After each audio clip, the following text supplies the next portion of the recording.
I greet you all. Welcome to my FM News. Today I'll update you about Kaizer Chiefs.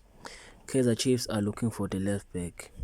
Kaizer Chiefs are now adding Kanye Soshinga, who was born in Durban, a 25-year-old defender. Terra is advised Kaizer Chiefs to sign him. After having talks with Kanye Soshinga, Kaizer Chiefs want to sign him on a pre-season contract. His contract is ending in 30 June 2025. Talks are promising. He will become a free agent, but uyalazi. Kaizer Chiefs striker Ranga Chivaro is a wanted man. Mofuthumo Giants are interested on signing Chivaro. He will be leaving Amakhosi this coming transfer window.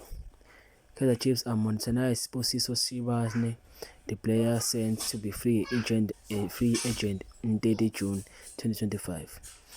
Kaizer Chiefs Terra has scouted the talented striker. He is 25 years old. Kaizer Chiefs could sign 3 or 4 European-based stars for free charge, including Kanye Soshinga, Yaya Sithole, Sposiso Shibase, and Estienne Chikede. Some are free agents and some will be. For more football news, kindly subscribe to my channel.